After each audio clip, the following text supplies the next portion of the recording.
So I really want to just first of all start by introducing everyone again. So I'm Pippa Rayner. I work for Somerset Wildlife Trust and I'm the Engaging with Nature Coordinator. I'm really delighted to be working with the Diocese team on this fantastic initiative of Wilder Churches. So we also have David Maggs here tonight, who is the mission team leader, who is waving as we speak. We also have Sarah Emmett, who is the Assistant Environment Officer, also waving. And Emma Brown, who is the Church Buildings Advisor, is also joining us this evening. Really fantastic. I also must say thank you to Bryony, our volunteer coordinator, who is here from Somerset Wildlife Trust, letting you all in as we go through the process. So thank you to Bryony as well. So so first of all, I'm going to be talking to you about exploring the ways that you can enhance your churchyard, other church land or burial ground for wildlife. What I would like to say at the very start is I will often use the word churchyard, and please always hear the other words, other church land or burial ground, whenever I say churchyard, because this is very much open to all, everyone is welcome, and so regardless of where your land is, it's included. So do please feel welcome. So for those of you who are new to Wilder Churches, I'm aware lots of you are returnees, which is fantastic, but it's a programme of training essentially that we're running in partnership with the Diocese, helping communities to discover the existing value of their churchyard, finding out how best they can care for that existing sort of value of their churchyard for wildlife, but also how they can celebrate it and get other people to be more aware of the special wildlife that their churchyard supports. It's also about finding ways to potentially increase value for biodiversity by making space for nature in places in the churchyard where it might be suitable.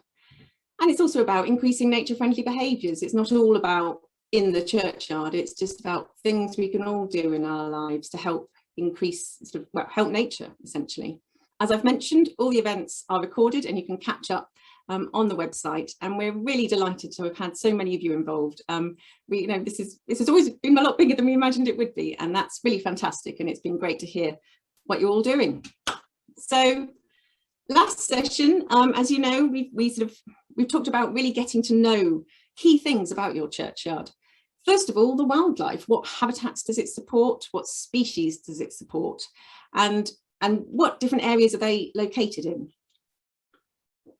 It's also really important to understand how it's currently managed, how it's been managed in the past, but particularly how it's currently managed and what the machinery is that's available to manage it.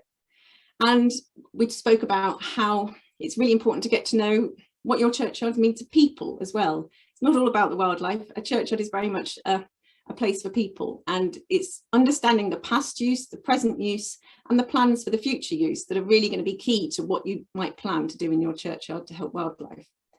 Likewise, what people value about the churchyard and about the different areas of the churchyard, what they love, what they really care about is really important. And so hopefully you will have been spending the last few weeks hopefully out in your churchyard, discovering wildlife that you weren't aware of before, or perhaps you already were, but really enjoying it, and also starting to talk to people in your community and really understand the different things that churchyard means to people.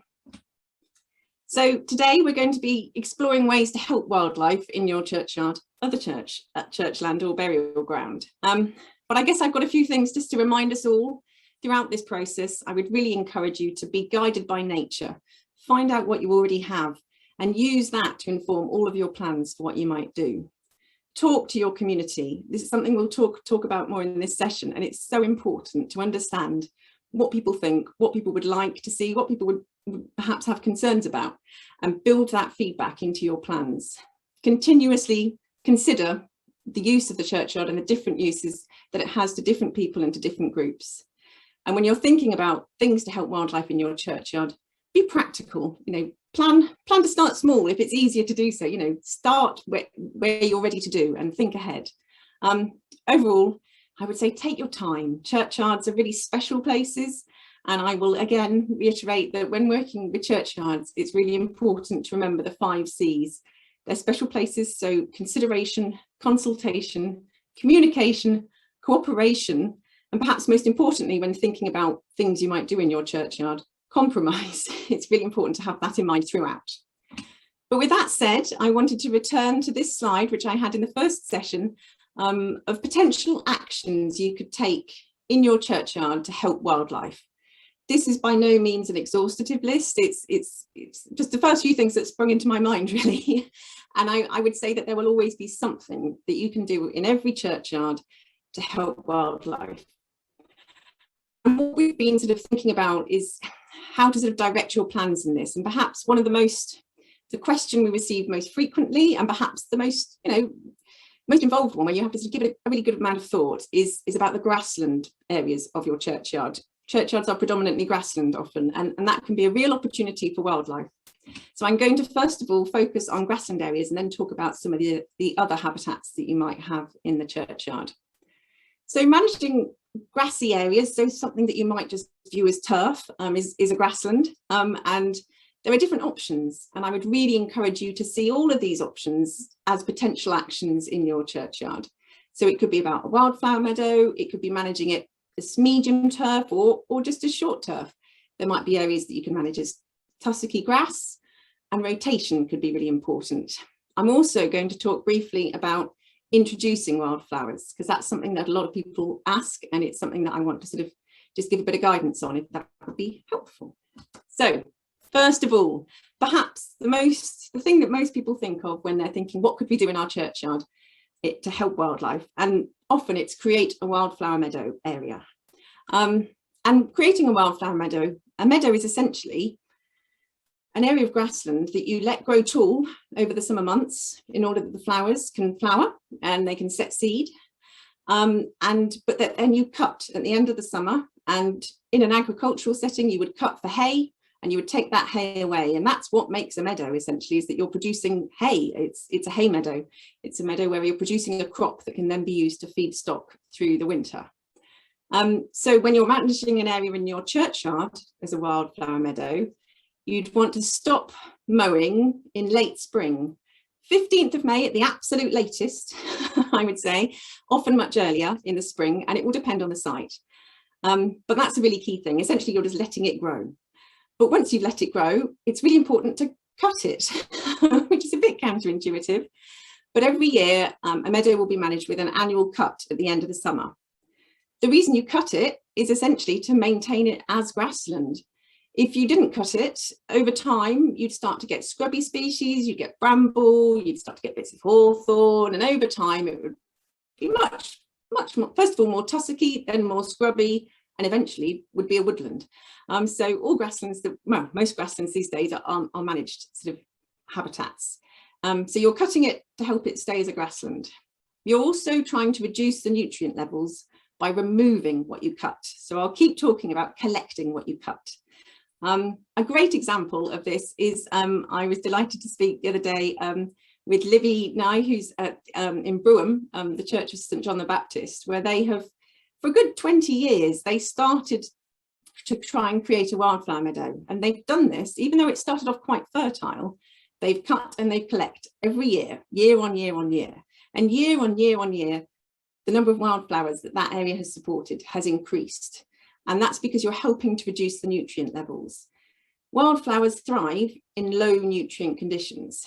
If it's high in nutrients, some species, vigorous growing grasses in particular, will do really well and they'll outcompete everything else. So it's keeping those nutrient levels low is what you're aiming for. So collecting and removing what you cut is really important. It also helps provide an ideal situation for the seeds that have fallen through the summer to then establish, because they've got light getting to them on the ground because it's been mown. This sort of wildflower meadow management is generally the best option in terms of plant species diversity, but also in hand, the diversity of wildlife that it will support. Timing of that cut at the end of the summer is also really important. I would say the 15th of July at the very earliest. So what you'll see there is there's an 2-month window, 8 weeks, where you're at least letting everything grow and flower and set seed. If you cut it earlier, you risk losing species because they won't have had a chance to set seed as yet. Many meadow species are perennials, but they still rely on seed to sort of keep those populations going. And some species in meadows are annuals, so it could potentially be lost if you don't allow them to set seed. On the other side of things, though, I would say that the end of September would be the latest you'd want to cut, but that later isn't always better. This is because essentially a wildflower meadow is a lovely combination of flowers and grasses. The flowers generally will flower, they'll set seed and then they'll stop. Whereas the grasses, if they haven't been cut, will just keep growing and will just keep churning out seed. And so over time, if you always cut late, you might end up increasing in sort of grassiness of your meadow as opposed to the floweriness of it. But it depends on the species present. The lovely photo here in Brougham, you've got knapweed there, which is a classic case of something that's fantastic for pollinators later in the season. And it generally won't have set seed by the 15th of July. So if you've got knapweed, it's good to let it flower and set seed at least every once in a while. So, you know, every few years you might want to do a later cut, but it's not always intrinsically better to just let it keep going, because actually it can become more grassy in the long term. So that's sort of the key things about what you're trying to achieve. The key thing to flag here is that you need to think about the machinery that this will use. A lot of the time, if you've got a churchyard that is currently mown with a mower that cuts and drops, that mower might only be used to mowing relatively short grass. So it's really important to understand before you decide to let an area grow tall, that you know how you'll be able to cut it at the end of the summer, because it will grow taller. Some machinery will be fine. It may well be that the machine you have will be able to do it. In an agricultural setting, you'd be using a flail on a mower, you'd be mowing it and baling it. And indeed, many churchyards I do know of with wildflower areas that are managed with the local farmer coming and taking a cut of hay and using that hay to feed their livestock. So there are lots of machinery options for cutting. One of the key ones that I sometimes recommend, if you've got a sort of smaller area that you want to manage, but your mower can't cut tall vegetation, is this gadget here, often called a power scythe or a sickle bar mower, and it's essentially got some little scissors on the front that can cope with long grass. So that's one way to cut it. Likewise, if you've got the muscle, you can do some actual scything if it's not too large an area. Having used the scythe, it's quite hard work, so don't over push yourself in the first year. Test it out first. A strimmer also is something that people will use to help sort of cut that long vegetation at the end of the year. Although always bear in mind with any machinery that you're not going to be causing any damage to trees or to structures, because of course churchyards support both, and both are really important parts of the churchyard. So as well as cutting it, you've got to think about how you're going to collect that tall vegetation once it's being cut. In a meadow situation, in the countryside, it would be baled, and you can get sort of standard balers and you can get mini balers. Some people have mini balers if they, often people who manage horses have mini balers, so they can be quite useful people to get to know. Some machines will be able to cut and collect as they go. And the alternative is, of course, a fantastic willing community of people with rakes to rake up those cuttings. But it's really important to keep those cuttings coming off. So I would really recommend you sort of think about that as part of the management if you're thinking of having a wildflower meadow. So there's loads more information on machinery in the fantastic resources produced by Caring for God's Acre. So if you go to the Caring for God's Acre website, go to their resources, you'll find one all about dealing with cutting long grass and dealing with those cuttings, which gives more detail on some of the machinery available. So as well as cutting and collecting, I think it's really important to sort of plan ahead for how you're going to explain to people what's going on. And I would really encourage you, if you are going to have a wildflower meadow in your churchyard, that you have signs explaining that that's what you're doing, so that people know. In the autumn and spring and winter, your wildflower meadow will just look like turf. It'll be, short generally, as I'll come on to. But in the summer, you will be letting it grow tall and it will look different. So it's important to explain to people that this is something you're doing deliberately. And it's certainly something when I've been speaking to communities who've already been having wildflower meadows in their community, that having signage and mowing paths through is a really good way to show that this is deliberate. We're doing something on purpose, but also we want you to get in and enjoy this wildlife that's there. So I would really encourage you to do that, and to potentially mark out areas with, to show that we're letting this bit grow tall. This is the area that we're letting tall. We're still close to mowing other areas. I also wanted to talk about grazing. Now, obviously, lots of people wouldn't necessarily think of grazing a churchyard, but grazing in a meadow setting would be very much part of, in the countryside, when you have a wildflower meadow, one of the key things you do, you cut, you make hay, and after that hay has come off at the end of the summer, you put stock in.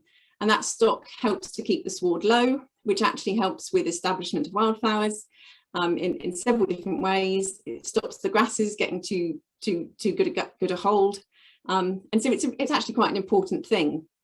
I understand that a lot of churchyards you won't be able to graze. Some do, you know, down in Broome they have sheep, and they are now a wonderful feature of the churchyard that I think the community have really enjoyed.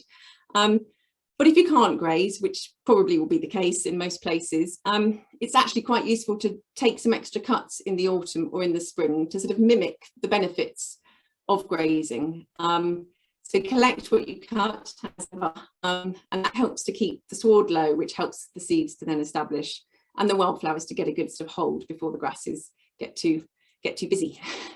So that's sort of the key management of a wildflower meadow. But it's not all about wildflower meadows. And I would say that what I would really encourage you to do is do different things in different parts of your churchyard. Do what works. Use all the information you're gathering to understand what will work best where. You can manage grass turf that perhaps is close mown at the moment. It might be the case that some areas you can let it grow a little bit taller over the month. So cutting once a month rather than perhaps more regularly. What that does is it gives a chance for some of the lower growing plants that can flower to flower and do their thing quickly. If you give them a month, they might just manage it. And actually, of course, also provide a flush of pollen and nectar for pollinators. So that's a really good option. And even the short turf in a churchyard is of value, particularly if you keep removing those cuttings so that you keep enabling wildflowers to be present. But also there are some things that really benefit from having short turf. Some of our wax cap fungi, they're a real sort of special group of fungi which are quite colourful, and they're often present in churchyards, and they're often a really good indication of a good quality grassland. So if you've got wax caps, you've often got a good quality grassland that hasn't been ploughed, that hasn't had fertiliser in the past. It's sort of as it would have been many years ago, and those fungi sort of give you that sign that it's probably quite a special grassland. But they love short turf, so you would always want to have short turf at the start of the autumn. So coming back, if you had a wildflower meadow area, you'd want to make sure it was cut at the end of the summer, but then maybe even cut again just before the autumn to make sure that it's short for when those fungi start to grow through. And then you pause it while they're there, so that everyone can enjoy them. And then when they go, you can resume mowing again. So yes, so it's not all about wildflower meadows, I would say. Also, Tuskegee grass may look as flowery, but has real value as habitat. Tuskegee grass is what forms when you perhaps cut maybe once a year, once every other year. You've got what it sounds like, really sort of tough sort of thatch of vegetation at the bottom of lots of sort of taller grasses.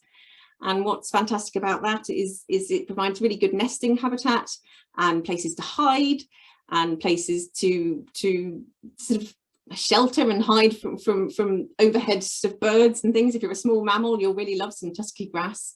And if you're a reptile, you'll love some Tuskegee grass as well. So it's a really good sort of, again, if it can be part of the mosaic of habitats in your churchyards, it's a really good thing to have. You'd be cutting it in late summer, early autumn, and the timing of that would be really key to avoid the nesting season and avoid when ground nesting birds might be in place. So sort of no earlier than September, but also overwintering wildlife. So sort of really timing that is important. But with each of these sort of ways of managing a grassland, I think the best thing you can do is have a variety. And I think it's good for wildlife, and it's hopefully also makes more sense for a churchyard as well, because different areas have different uses and are valued for people in different ways. And this can sort of fit in quite well.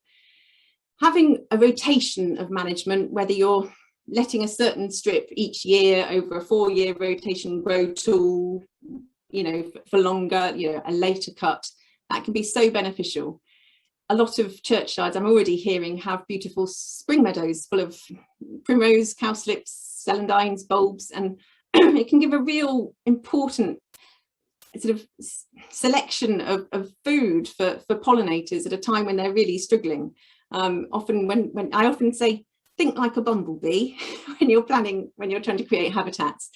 Bumblebees come out from hibernation in February, March. You've got the queen. She needs something to feed up herself on so that she can then go and nest and produce workers. Once she's producing workers, that's over the summer. They're all busy out and about needing pollen and nectar.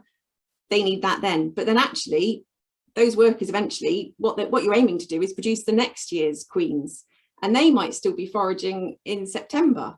And so even if you've had lots of pollen and nectar in the summer, if it all then vanished at a certain point and those new queens have nothing to feed on and can't feed and die, then that whole nest has failed. So it's really important to provide that sort of selection of forage through the flowers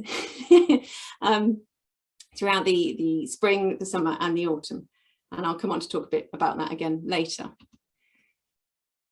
I also want to talk about introducing wildflowers to grassland areas.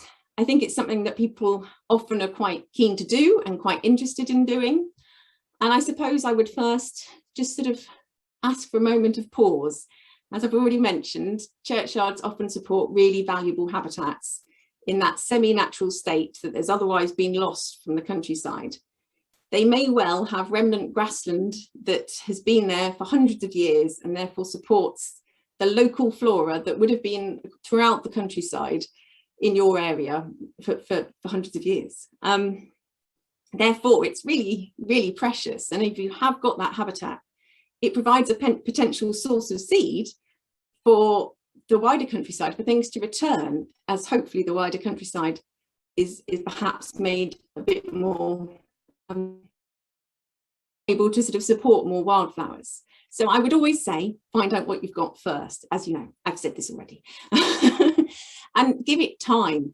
Really sort of find out what you've got. And I think almost as humans, if we decide we want a wildflower meadow, we want a wildflower meadow because it's exciting and it's going to be something great and we want to see it.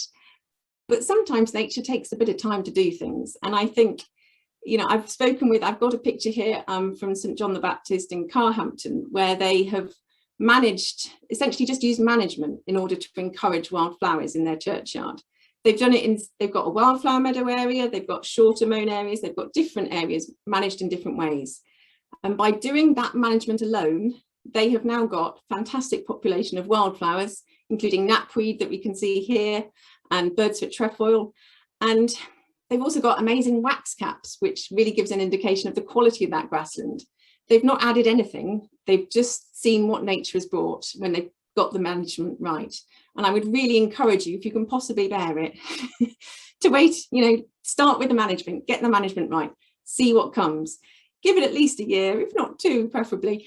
But if you can hold it back, it's best to sort of see what nature brings. However, there will be some situations where you might want to introduce seed of wildflowers. This might be if you've got all the management right, but there's just no seed in the seedbed coming through, and there's nothing in the surrounding area to sort of bring in some seed rain, essentially, of new seed to come in. If you've got the right conditions, and that's a really key thing that I'll come on to talk to you about, you know, it might be necessary to introduce species in that situation. Also, I recognise that if you want to create a wildflower meadow and you start managing an area as a wildflower meadow and it's just an awful lot of grass, people will think, that's not a wildflower meadow. And sometimes it is useful to introduce a couple of species to sort of help provide some benefit for wildlife, but also sort of buy time almost in order that it does then provide something where nature can sort of bring its own flowers, but you've got a couple of things there already so that the community can see where this is heading. And so I really recognise that as well. When you're thinking about introducing seed or wildflowers to grassland areas, it's really important to think about the soil. I know it's not the easiest thing to get to know, but as I've mentioned, high nutrients will always prevent many of the wildflowers from establishing. So it's really important to know what the nutrient levels are in your soils. It's also important to know about the pH, whether you've got a really sort of limestoney, alkaline sort of soil, or if it's more acidic, because different soil pHs will support different suites of species. So I would always recommend, if you're doing a fair area of this, getting a soil analysis done. It costs about £20, but it's so informative to then shape what you might then buy in terms of seed. However, if you've got a really small bit, sometimes it's best just to buy some seed, see what it takes, because nature will just select the things that work if you get a good range. But if you're doing it on any sort of reasonable scale, then it does make sense to really get to know your soils. because otherwise you can buy all the lovely wildflower seed you like. If the soils aren't right, you've got to really sort of tailor what you're using to your soil. Seed provenance, which is the fancy term for where it comes from, is also really important and something I would really encourage you all to think about. Always try and buy from a reputable seed supplier, and ensure you buy UK native species. Ideally, as local as you can manage, preferably in a bale of hay from the person down the road with a lovely wildflower meadow. That's how local it would be ideally. I realise that won't always be possible. But if you're looking at buying a seed mix, watch out for ones which sometimes have agricultural variants of wild species. So red clover, for example, is something that's often, it's grown, it's used a lot in arable situations. So there are lots of agricultural versions, but there are also wild versions. And you can often find out when you look into the seed and where it's coming from, whether it's a sort of, if it's a wild source of red clover. But always ensure the species you're bringing into your churchyard are non-invasive and appropriate. As ever, I would say the most appropriate ones are the ones that arrive themselves, but sometimes we do need to give it a helping hand, and I recognise that. So tailoring your species to your site. If you happen to know a friendly local botanist, or a friendly Somerset Botany Group member to come to visit, it can be really useful to see what they think might do well in your grassland area. I'd also encourage you to try and go and visit some wildflower grasslands near to you to see the type of species that grow in wildflower grasslands near to you, so that you're introducing species that match well to your local area. In an ideal world, get some seed as locally as possible. There are Somerset sort of seed suppliers that supply Somerset mixes that are often directly harvested from Somerset meadows. Fresh hay is the best source you can have, really. If you've got a wildflower meadow near to you and you can buy some fresh hay and you can scatter that out over your area, that's a brilliant way for that to then, the seeds then fall as the hay dries. And that's a great way to introduce seed. If it's not fresh, even a bale of hay will do, but it's better if it's fresh, and really fresh. You move it in sort of a short space of time so it doesn't heat up. Also, some people use plug plants, and that can be a really nice way actually to introduce some species on a small scale. I wouldn't recommend trying to do a large area in plug plants because that's an awful lot of work, but it's quite fun to grow on plugs, and it can be a great activity with school children and that kind of thing, to grow on some of the key species that pollinators particularly love, and then plant them out in the meadow to give that more sort of instant display of colour.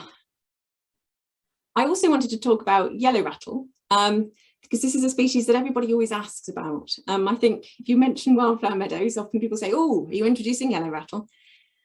The reason for this is because it's a plant that is semi-parasitic, so it uses the roots of other plants, particularly the fast-growing ones like coarse grasses, in order to get its nutrients and its water. So because it does that, it suppresses the growth of those faster-growing, coarser grasses. And because that's suppressed, that then helps wildflowers, that the yellow rattle is less bothered in parasitising. That gives wildflowers a bit more of an advantage, and they get more of a chance to establish. So often, yellow rattle is used to introduce species, to sort of basically move a grassy sort of area towards being more of a flowery sort of area. It's a good way to sort of move you down that process and speed things up a bit, really. So it is a useful species in that way. It's annual, so it again, if you cut it too early before it sets seed, it will vanish.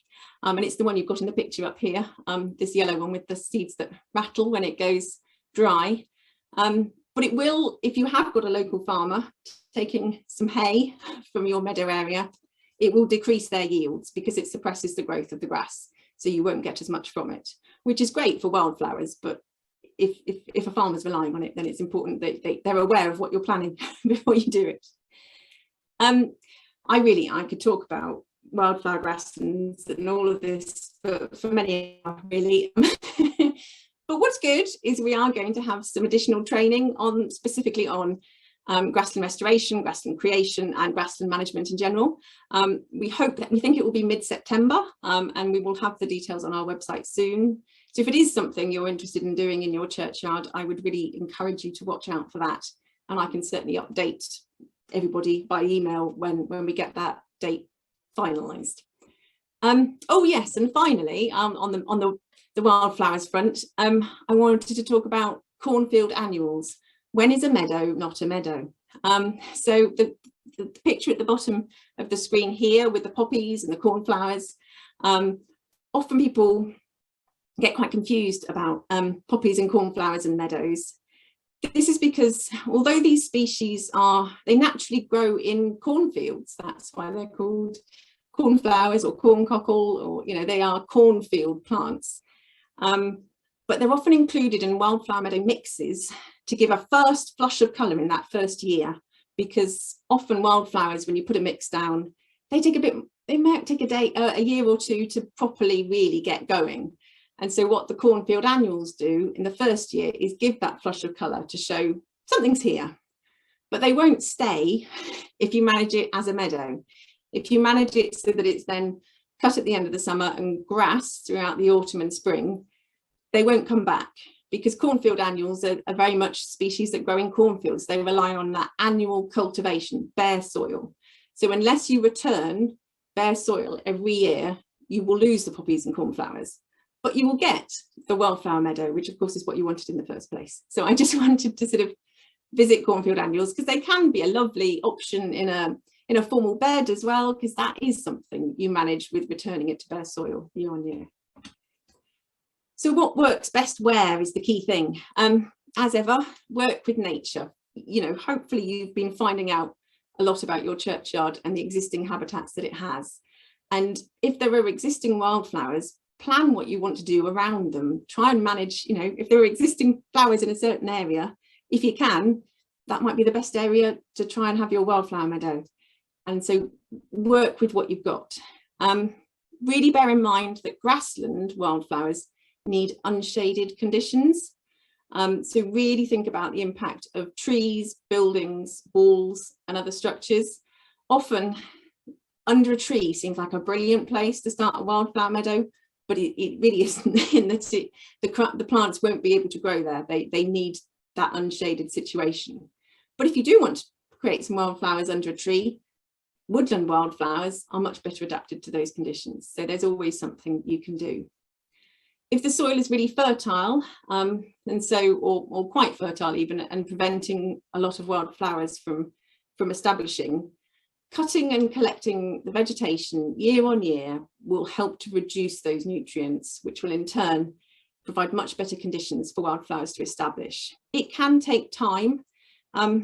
Wildflower meadows, it's one of the difficulties with them is that they take, the most species-rich meadows will have been under the same sort of meadow management for decades. You can quickly destroy them by putting fertiliser on them, but it takes quite a while to get them back the other way. But it does work, and I think the thing with churchyards is it is about planning for the long term. If you plant a tree, you don't necessarily expect it to be a tree straight away. And it's a bit the same with a meadow. It can take a bit of time, but it's really worth it. There are also some plants that are more tolerant of fertile soil conditions. So there is a link here, and hopefully Bryony will be able to copy paste some of the links that I'm mentioning into the chat, so that you will be able to, you can all save the chat if you want to, just by clicking down at the bottom of the chat to see the sites I'm mentioning. Magnificent Meadows website generally is a fantastic selection of information about everything there is to know about grasslands, and particularly how to create a wildflower meadow, how to manage that meadow, where to get the seed from, and it covers lots of stuff that I couldn't quite cram into this event. So do check that out. But it's not all about the grasslands. Churchyards often support really important woodlands, orchards, scrub habitats, and actually some churchyards support ancient woodland. I think again, a churchyard is really special in that it, as well as potentially supporting wildflower grassland, it may well support really ancient woodland that's been there for hundreds and hundreds and hundreds of years, with associated plants beneath those trees. So if you've got ancient woodland in your churchyard, well, hooray for you, but also, it's really special. So really look after it. I would expect that not all will have ancient woodland, but most churchyards would have ancient trees. particularly yew trees, but also other ancient tree species, and they will also be providing important habitat. Churchyards often also have orchard areas, and particularly in Somerset, we're quite an orchardy kind of place, so there are often quite a lot of orchard trees in churchyards. And there's also sometimes scrub in churchyards, and scrub, it gets a bad name sometimes, but it's actually such an important habitat for wildlife. It will be a fantastic place for birds, reptiles, mammals, invertebrates, basically everything that makes all the rest of wildlife keep going. Bramble is one of the best sources of pollen for bumblebees there is, really. So scrub areas also provide habitat. And so yes, each of these different sort of tree-related habitats provide an important place for wildlife to feed, to nest, to roost, to shelter, to hide. And if you can provide a selection of them in your churchyard, then that's a really fantastic thing to do. Each one of these will need maintenance.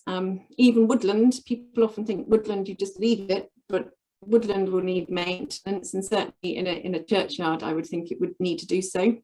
I would also encourage, although scrub is a useful habitat, lots of species-rich grassland for scrub is something that we try and avoid, mainly just because we've lost so much species-rich grassland, and it's such an important habitat for wildlife.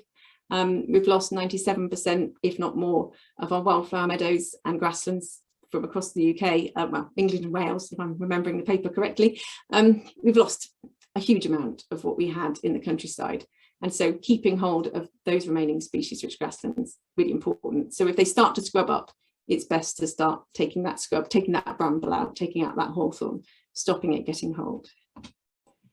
Lots of people ask me about planting trees, both in churchyards and just generally. I think we've all heard the really important message that we need to plant more trees, and we absolutely need to plant more trees to help achieve climate targets and sort of start to address, well, do anything towards sort of helping us cope with the climate emergency that we're all living in. I would also say in churchyards, trees were a really important part of that churchyard. They're part of the sort of structure, the landscape of a churchyard. And planting a tree could be planting the ancient churchyard tree of the future. They also provide fantastic habitat, not just for all the beasts and birds and whatnot, but for things like mosses and lichens and some of the really important pioneers plant-wise sort of start to grow on trees, and they then in turn help to support whole ecosystem on a tree. Planting trees might also be really important to consider if a lot of trees have been lost in your churchyard due to ash dieback. Ash dieback is obviously hitting Somerset really hard, and it may be that you are having to deal with ash dieback in your churchyard, and therefore it might be a good thing to start thinking about, do we need to plant some trees to sort of replace those lost trees? But is a churchyard a good place to plant trees? The general answer to all of these questions is, well, it depends. But essentially, it's all about planting the right tree and planting it in the right place. And that is particularly important in churchyards. You're going to get bored of me saying this now, but conserving the existing habitats, whether it be species-rich grassland or heathland or anything that's already species-rich, is really important to maintain. So never plant trees on something that resembles or is anywhere heading towards being species-rich grassland or heathland. Trees bring shade, and that will change the conditions for the things that grow below. So it's really important to think about that. Trees also have roots. So if you're thinking about planting trees in your churchyard, as Emma will come on to talk about later on, it's really important to consider the past, present and future use of the area that you want to plant the tree in, and whether that is suitable for a tree to grow. I would always encourage you to also plant local as best you can, particularly in churchyards. Use local tree species from UK native stock. We do have lots of local suppliers, so they're the best place to go. It's also really important to think about which trees to plant, and again, go to the local woodlands, find out what currently grows in your local area, see what might grow in other churchyards even in your local area, and find out what's the sort of local tree that is a really good fit for where we are. Orchard species can work really nicely in churchyards. They are fabulous for wildlife in that obviously the bees and the butterflies and all the other insects that sort of pollinate them really benefit from them early in the season. And then of course, we, plus all the wildlife, get to benefit from the fruit later on in the year. So they can have great community benefits. But also think about, often trees and hedgerows, trees on boundaries can be really part of the landscape, and it's important to think about those and maybe plan some of those for the future as well. Again, it's a topic I could talk about for a very long time. Luckily, someone else already has, and we ran a workshop entirely on how to plant the right tree in the right place earlier on in the year, and you can access the recording of that on our website. So if you go to Somerset Wildlife website, we have a wildlife section which has SWT TV and has a training section, and then there's lots of training on different things, as I'll keep mentioning. So that's a great place if you're thinking of planting trees. I would really recommend you have a look at that. Which brings me to hedgerows, which is sort of often again a feature of churchyards, and often if it's a churchyard hedgerow, it's going to be an ancient hedgerow, and ancient hedgerows are generally the best ones for wildlife. So they can provide really fantastic habitat, and of course they connect places. They provide a physical connection between areas of habitat, areas of the landscape, and that's so important for species to move. And species being able to move is so important for them to maintain healthy populations and adapt to change, which is going to be even more important over the coming years. So they also provide fantastic source of food for pollinators.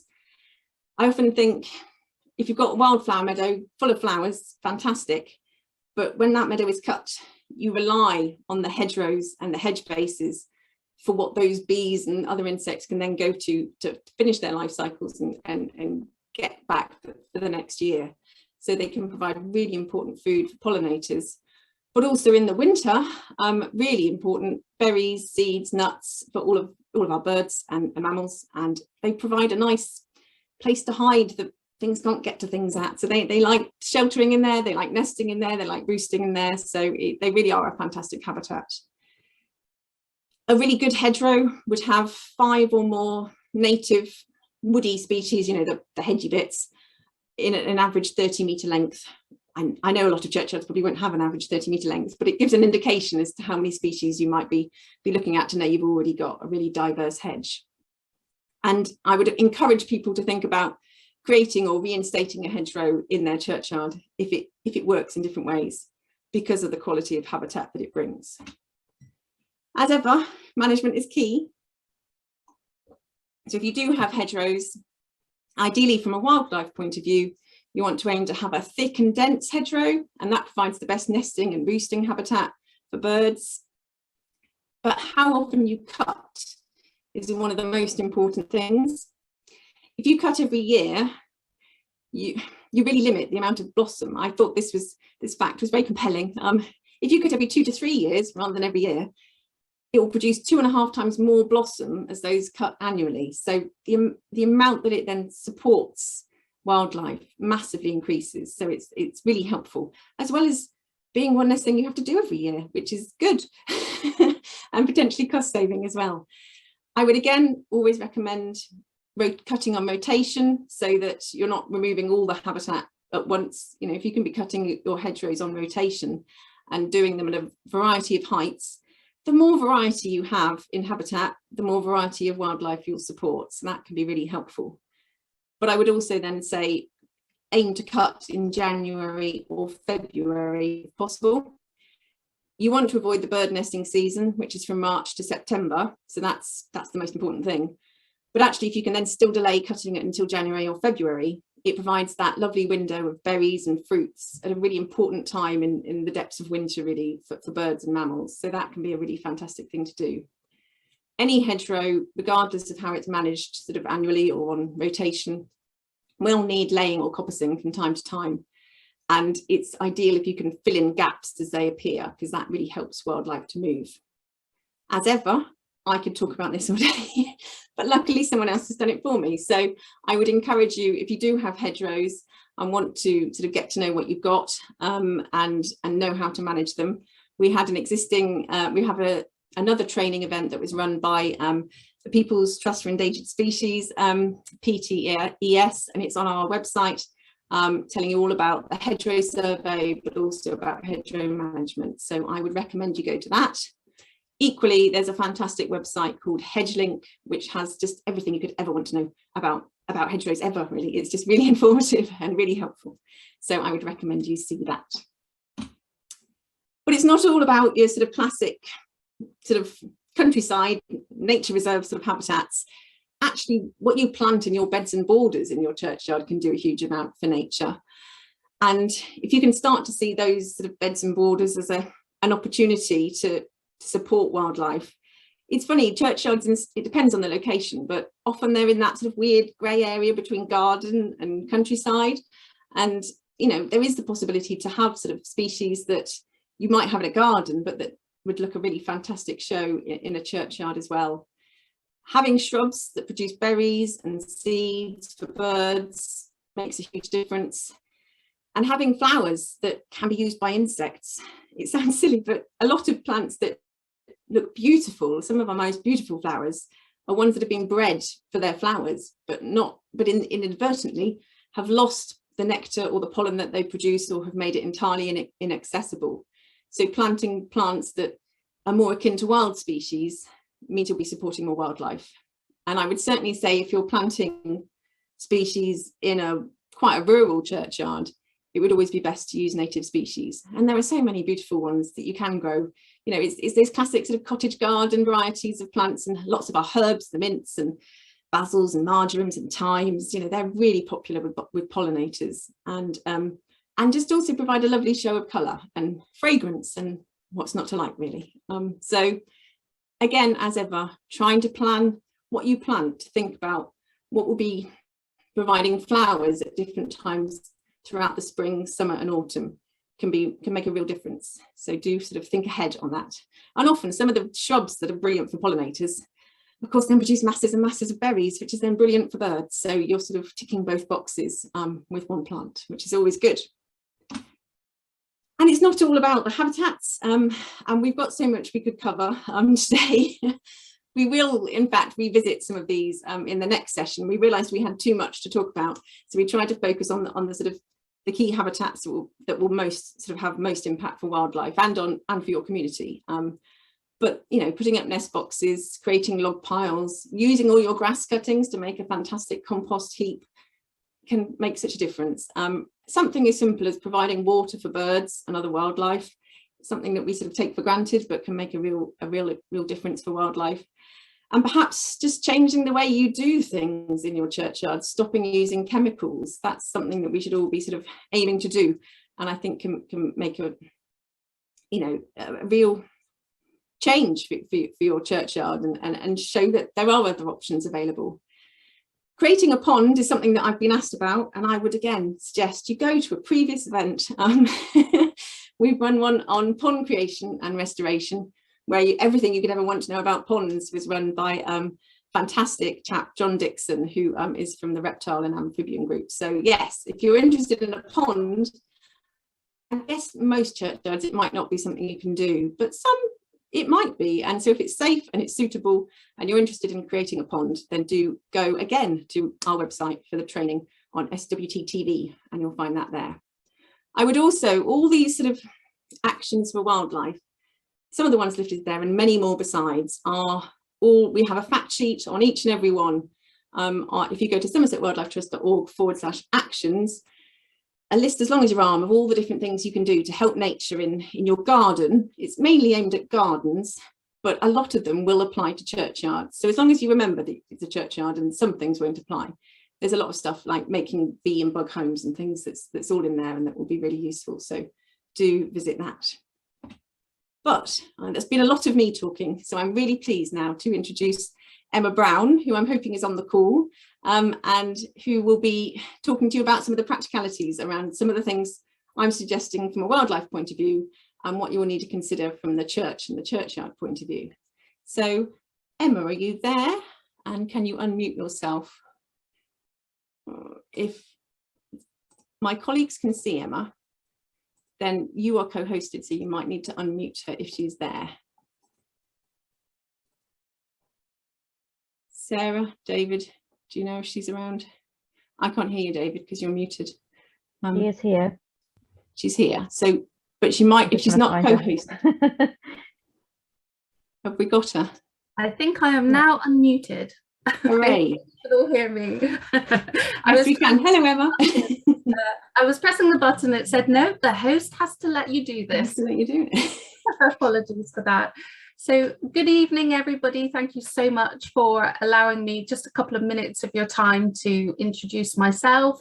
I am Emma Brown. I'm the Church Buildings Advisor for the Diocese, although my remit would also cover churchyards as well. And I just thought it'd be very useful to tell you a bit about myself and my role for a couple of minutes, as well as touch on some of the permissions that you will need to consider when introducing some of these activities or measures as part of your projects on your churchyard.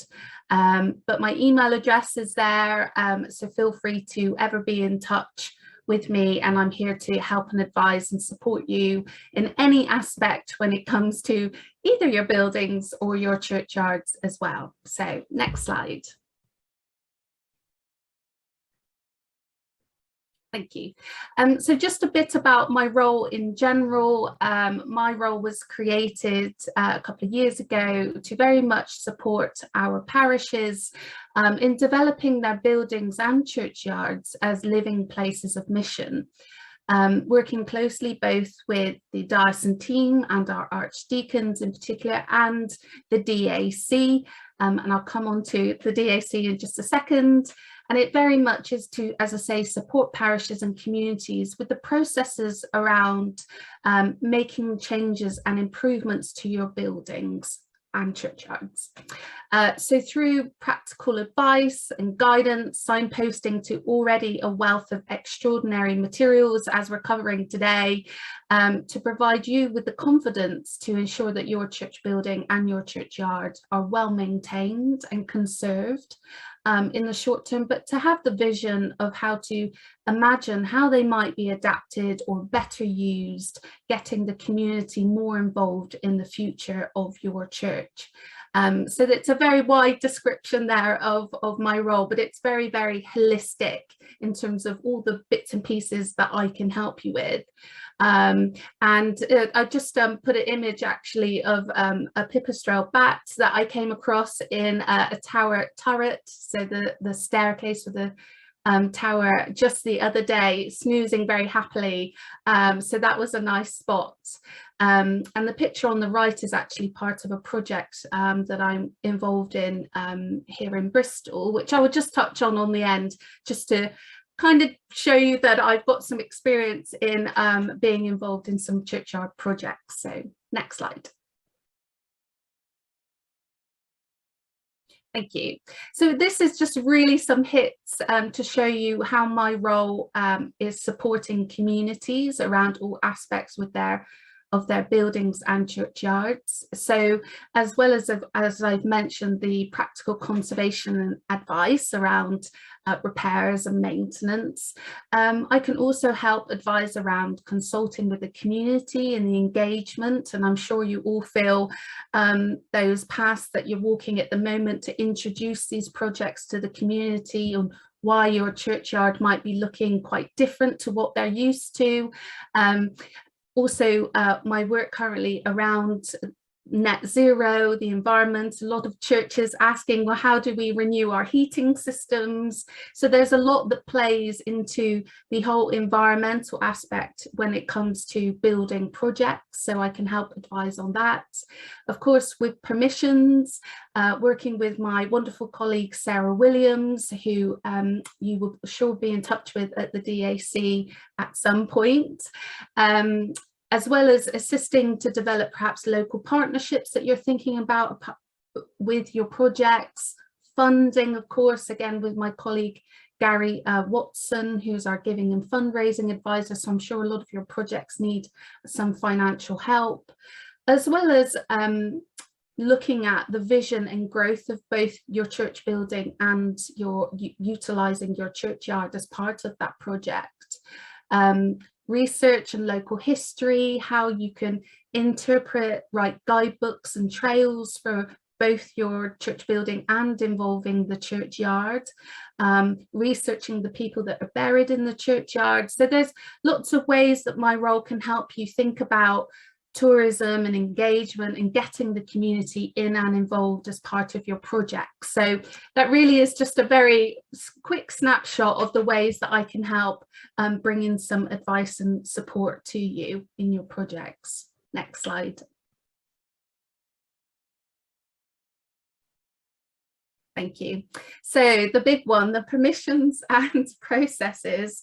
So it's just to sort of cover that whilst processes are never fun, and I'm sure we all feel that in any journeys in our lives, you know, the DAC are here to very positively support you in your projects.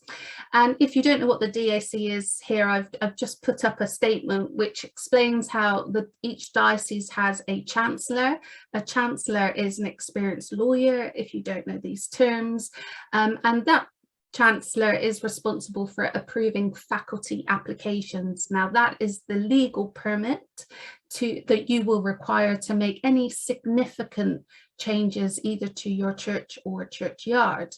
So the Dyerson Advisory Committee, which you will always hear referred to as the DAC, and I mentioned Sarah Williams earlier, and the statutory consultees, so people like Historic England, are part of the advice that we provide to the Chancellor as part of that process and to our parishes as well. So just to, so the full faculty is about significant works, and the faculty system over the last couple of years has been revised to be a bit more straightforward and pragmatic, and there's now things called a list A and a list B permission list. This can be downloaded on our Dyerson website, so a list of what is in list A or list B, and I'm sure these slides are being sent out to everybody, so that link will be active for you there. There is now a good advice page about churchyards on our website as well, and that's linked there for you now. So, you know, do take your time to go away and look at some of that. I won't cover it all now, and feel free to email me at any point to say, can you explain this, or can you help us with these things about permission? But the management of churchyards to provide overall a habitat for wildlife normally falls within the scope of routine maintenance, and that would generally be list A, sometimes list B, which we'll touch on the next slide, but not usually a full faculty. But we are here to guide you through that and look at what would be list A or list B or full faculty. So I hope that gives a really brief overview of what the permissions process might be. So some of the key items mentioned today, I thought it was just kind of worth throwing those up because I know this often comes up in the Q&A. So something like planting new trees, there is very, very good Church of England guidance on this, which again I've linked here for you. And generally, planting of new churches requires a list B permission rather than a list A. And the reason for that, obviously planting new trees is hugely beneficial in terms of the environment and the wilder churches projects, but it's just to bear in mind that whilst hugely beneficial, that new trees should be considered for their future maintenance. And when you plant new trees, you know, think about having a really good maintenance plan as part of not only the churchyard but the church as well, and consider the future costs of maintaining any new trees or your churchyard. And I did see in the comments some people saying, you know, we're a small rural community, we've got a small amount of people, and we're already struggling to do what we're already doing. So it is considering the future maintenance costs and capacity locally to undertake some of these works. And just to say, you know, I have dealt with many fallen trees in the past, and when they collapse and hit the church, that ends up with a very costly, expensive repair. So it's really important to understand the life of the tree. And one recently fell on the neighbouring property, causing a substantial amount of damage. So it's just making sure, while these things are really positive, that is why it requires a List B rather than a List A permission.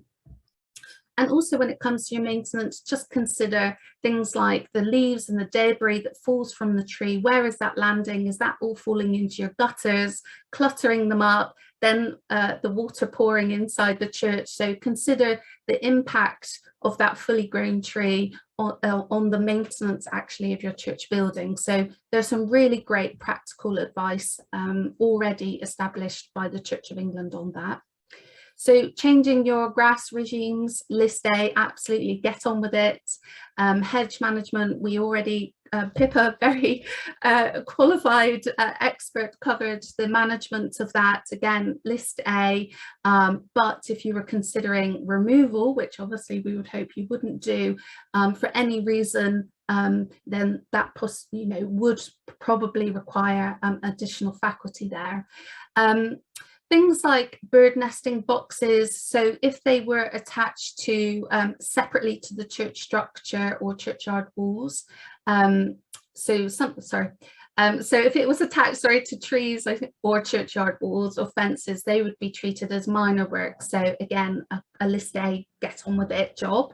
But if you were considering attaching boxes to the church building, for the same reasons I've mentioned, to consider how that impact might be on the church building itself, perhaps allowing water to penetrate into the walls, it is just requiring then a List B. So someone qualified to check it over to go, yeah, that's absolutely fine. There's also some other really great advice and guidance around bird and bat management and its effects on the churchyard and church building itself. So there's really good, as I said, advice on the care of your furniture within the church if you've got birds and that type of thing. So again, if anybody needs any help or advice on that, please feel free to be in touch. Next slide.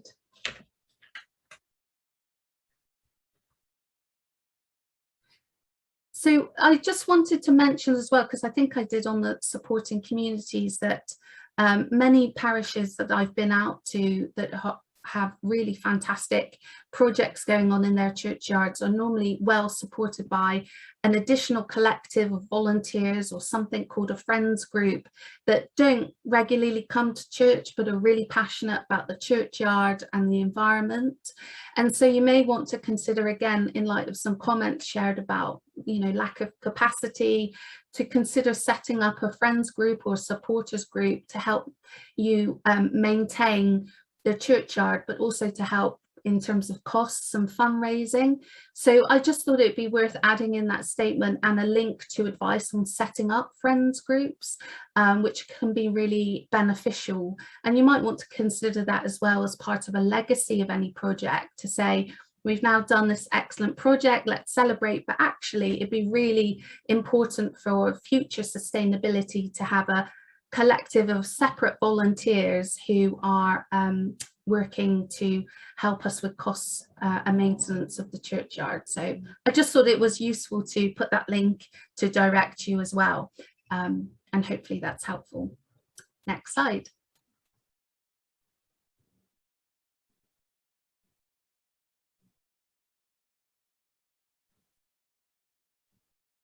So lastly, just to touch on projects, you skipped it. So it was lastly just to touch on various churchyard projects that I've led or been involved in. One that I'm currently doing is an urban churchyard here in the centre of Bristol. It's a medieval churchyard. It's been abandoned for over 100 years, so it was very overgrown. The homeless were sleeping in there, and we banded together a collective of individuals, and we obtained some community levy funding from the council, and we've set about clearing the churchyard, doing the monument repairs. There's a picture of one of the monuments and its decayed state there on the left, and looking at ways to actually turn it into a community garden, to grow vegetables, because lots of people who live in this sort of more urban centres might live in apartments, so don't have gardens themselves, and how again to make it open, accessible from this very closed off space. So that's a project that's live and ongoing at the moment. And a tiny picture to the, we had it open as part of Heritage Open Doors Day, if anybody's heard of that nationally. It's a really great way to get people to come in and visit your heritage space for that event that always happens annually in September. And a picture on the right of the conservator who's now working hard to beautifully conserve the monuments there in the churchyard. Another one of the projects I worked on with an artist called Hugh Locke, and he designed these wonderful new interpretation panels that mimic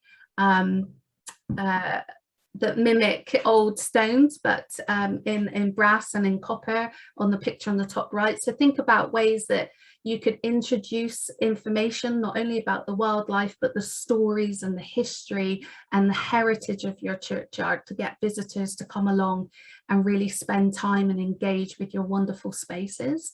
And the picture on the far bottom right, which I ran out of space for and I didn't want to create another slide, is St. George's in Portland. This is a huge churchyard, and this is actually a redundant church, so it's looked after by the Churches Conservation Trust. And we introduce things, the churchyard maintenance cost well over £10,000 a year, and as a redundant church, the organisation just couldn't afford that. So we looked at ways to introduce and bring those costs down.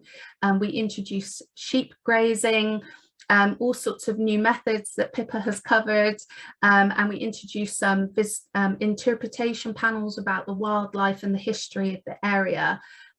So that was also a fantastic project. So it was just to touch on that. I've got a bit of experience, so if anybody again wants to talk me through or have me come out to visit your church and talk you through some of those project ambitions, I'd be absolutely delighted to do that. So thank you very much for giving me 5-10 minutes of your time. Thank you. Thanks so much, Emma, and it's really helpful to know you're there to call upon to answer these questions. So no, it's really brilliant. And I'm going to just sort of follow on from what you're saying, really, about, you know, another really important factor in all of this is consulting your community. And I suppose I would just for a moment, just to dwell on the fact that by the time you take action for wildlife in your churchyard, by the time you change anything, everyone should be expecting it.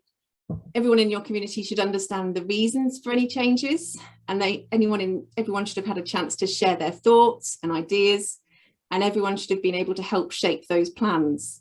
So I'm always saying raising awareness is really key, but asking people what they think and finding out what they think is absolutely vital, and is really key to having that community support, because it can be useful as much as anything, as well as making sure that, you know, the changes you make are welcomed.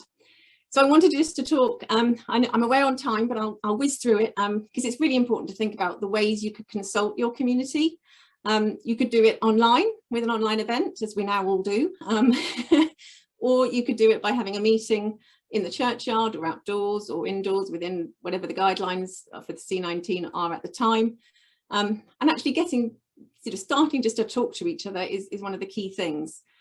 I would also recommend things like asking sort of people in the community what they think of what you might be planning in terms of an online survey. There are companies like SurveyMonkey, other companies are available, but you'll all probably know the type of thing where you get the chance to fill out a form online, sharing what you think about something. However, I would also say if you're doing an online survey, that survey should also be available as a paper survey in the churchyard with a box where people can post things in, so that they can share their responses in whichever way works for them. Talking to people, it's obvious, but I've been talking a lot to people who have been working in their churchyards for wildlife for some time, and I've been finding out what's worked best. And everybody says the same thing, which is you just have to keep talking to people. You just need to explain to people what you're thinking and find out what they think, and compromise your plans and come up with something that's going to work. And I would really encourage you just to keep talking, really, and ask people to get in touch if they have questions or if they have concerns. So if you're going to consult people through a survey or through a meeting, put up posters, promote it in the local parish newsletter, put up signs in the churchyard, make sure that everyone in the community knows about it if you possibly can. If you're going to be doing some kind of survey or meeting, I would always say provide context. So if this is optional, but the hope is that if you provide details of wilder churches, it helps to show that this is an initiative that's going on across the county, across the diocese. It's got support from the diocese, it's got support from Somerset Wildlife Trust. It's totally optional, you don't have to mention us at all, but we hope it will help. Always provide assurance that you have the support of the church leader. So always have the support of the church leader. That's key, as we've already mentioned in previous sessions, but absolutely let people know that this is something that involves the vicar or the other church leader that you have in place. If you've already learned things about the churchyard, about areas that people value, about existing habitats, about sections that are used in certain ways, mention that so that people already know that you're starting, you know, hopefully you've been spending some time now really starting to get to know the churchyard in different ways. And if you share that you've spent that time, that will reassure people about what you're trying to do. Always explain how you're going to use their responses, particularly if it's a survey, and how they can get involved. You know, that's really a survey, a questionnaire, a consultation is also an opportunity to get people on board and get people involved and helping. I would also say, if you're doing a survey and you're putting out something online, try and avoid using terms that might confuse what you're trying to do. I'm a little bit sort of wary of saying something like, we want to rewild the churchyard, because actually that's hopefully not what you want to do. And that what we're trying to do is find ways to help wildlife in the churchyard, but that also work for the church and work for the community. And so even in your mind, if you think rewilding the churchyard is the best thing ever, other people might understand something different by that and therefore have concerns. Whereas if you actually just say the type of thing you want to do, it helps them to understand what you're trying to talk about, and you both understand each other, else you can be talking at cross purposes and go down the wrong way. So provide context. If you're asking questions in a questionnaire, I would always say think about the language you use and try to avoid bias. But also use what you've already learned to suggest things that you think you might want to do in your churchyard, but give people options. Having different options, from simple things like providing water for birds through to perhaps creating a wildflower meadow area or planting some trees. You know, having a selection of options at different levels will give people the opportunity to say what they would welcome, even if there are things that they perhaps wouldn't. If it helps to reassure, mention locations for particular options. If you're thinking of making a wildflower meadow at the back of the church in the area that's not used, and that might help to sort of, rather than at the front of the churchyard, it's about context often in terms of these options. So tailor those options and link them to certain locations if you've already got a plan where you think things might work well. And always be as clear as you can about what the different options might involve and how they might look in your churchyard. I would say always, if you can, ask for comments, ask for details. Rather than saying, do you support us to do things for wildlife in the churchyard? Give people a long list of maybe things that you could do. Which of these ways would you help wildlife would you welcome? And I've just given an example here of planting of shrubs that provide berries for birds and other wildlife. Some people will just tick, I would welcome it. Brilliant, great. But actually, it's some of the other answers that are really most helpful in terms of planning what will work in your community. I would welcome it if it was done with consideration of this issue, or, you know, having that, asking for those details is what's really key. Some people won't mind, others might have some concerns. Asking what those concerns are is the real issue. And those who say, I wouldn't want this to happen, getting to the heart of what that is will help you to understand the ways. Potentially there might be solutions, or it may just make you go, okay, this just isn't going to work in our churchyard, we're not going to do it, let's focus on the things we can do. So always ask people for their ideas as well, and provide a general comments box, because there's bound to be something you've not thought of that someone else will think of, and giving them the chance to sort of share that is really important. And if you're doing a survey or a consultation or whatever you want to call it, a meeting, always reassure that this is a genuine chance for everyone to share their thoughts, their views, their ideas. All those views are welcome and all will be listened to. As I've already mentioned, using different methods will help you to ensure you don't just reach certain people in your community. Different people will respond to different things. Some people will go to a meeting, other people will write to you if you put an email address in the parish newsletter. Some people would fill out a questionnaire in the church and others might do an online survey. So actually, using a few of those approaches might give you the best selection of responses. When you get your responses, use them well. Listen to them, even if you disagree, which you're all guilty of. It's really important to hear what people are saying to you and share what the results are with the community. I would always say it's always best to adapt and compromise to ensure you have that sort of majority support from the community. It might mean that you focus just on doing the things that the community would welcome, or that you do a bit less than you originally hoped for, or you do it a bit slower than you originally hoped for, or you focus on certain areas where people are happy for things to sort of be changed for wildlife. Or you could do things on a small scale to show how it might look, so people know what you're talking about. A little mini plot of a wildflower meadow to show that actually, look, there are flowers there and they'll flower and they'll look beautiful, but then they'll be cut at the end of the summer and then it will look tidy again. That can actually be really helpful. So always keep communication and conversations going and feedback how things are going. I had a lovely chat with a lady from over in Carhampton Churchyard, where every parish newsletter, every month, there's like a line or two on what's happening in the churchyard in terms of management. And this helps to link to, sometimes it's just we'll be cutting or we won't be cutting or whatever, but sometimes it's, oh, the primroses will be at their best this month, go and have a look. And really, I thought that was a really good story of how that's really embedded in the community, what they're trying to do, linking it to the wildlife and showing that it's that ongoing conversation. Because really you need the community to support this, but potentially, hopefully, to also get involved. So use those responses as well. So last time I bored you a lot about updating a map, so I couldn't let that go. Update your map with anything new you found out following your consultation, so that you really got to know that churchyard in terms of its habitats, its species, how it's valued, how it's used, how it's managed. Those are all really key information for you. As you know, Wilder Church is an ongoing programme of support, and we will continue to run sessions. We also have resources that we make available on the website, and we are here to sort of continuously, hopefully, provide all-round encouragement and celebration, but also help you along this sort of step-by-step process.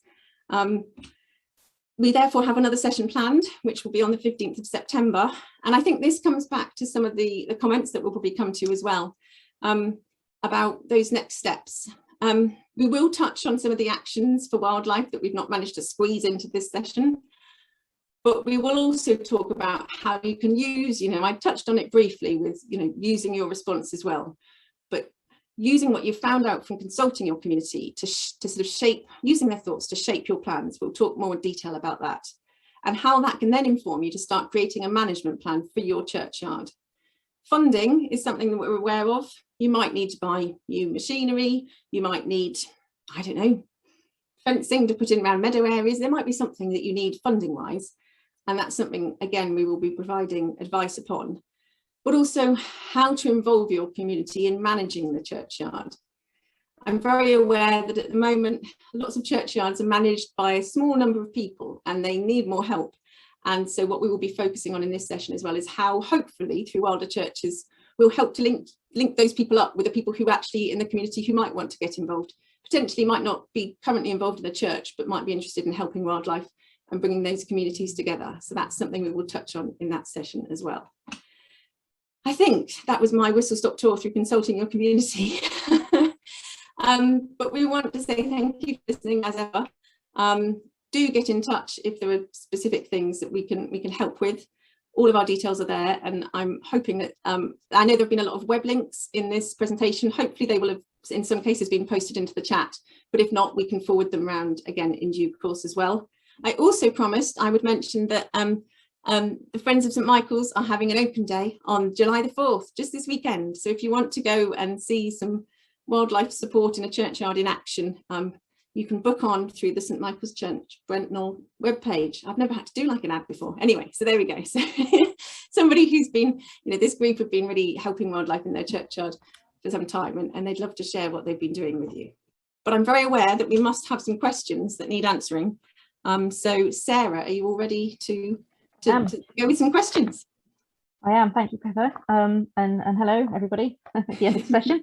I've just put together some of the questions that they've been coming throughout, and we have a question from Draycott about Mendip District Council, and whether we've made any progress with talking about management. So I don't know if Pippa, are you happy to update? Yes, so we have spoken to Mendip District Council, and in fact it is on my list of things to do to follow up with them following this session, because I'm aware that obviously at the moment, we're hoping that people are gathering information on the existing habitats and starting to understand what they might want to do. But I think the next step will be to sort of start working with district councils to sort of see what actions could work, and that's certainly something we'll be following up on in the next few weeks. So yes, we will get back to you on that one. And the same for all the other districts as well. Thank you, Pippa. A question from Portishead about our views on plastic benches made from recycled bottles. Ooh. Does anybody have anything they'd like to say about plastic benches between us? Emma, do you have any thoughts, or can you probably can't unmute? I don't think Emma can unmute. I'm on it. Okay. We need to make Emma a co-host. I'll do that. Okay. I got the request through about 6 times there. Plastic benches. Ooh. Actually, Sarah, who I know is on this video as well, I spotted her, would probably be able to better advise. I don't think a church has yet to approach me about putting in a plastic bench. There are rules around benches in the churchyards, and I think that it would be expected that they are of quality and would last a certain amount of time. But so I don't know the exact answer on that one, but feel free to, if you want us to send you the answer by email, then let us know. Thank you, Emma. Great. Case studies. From Pip, a question about case studies in terms of they've had quite a bit of resistance with their church. So are we able to provide any case studies?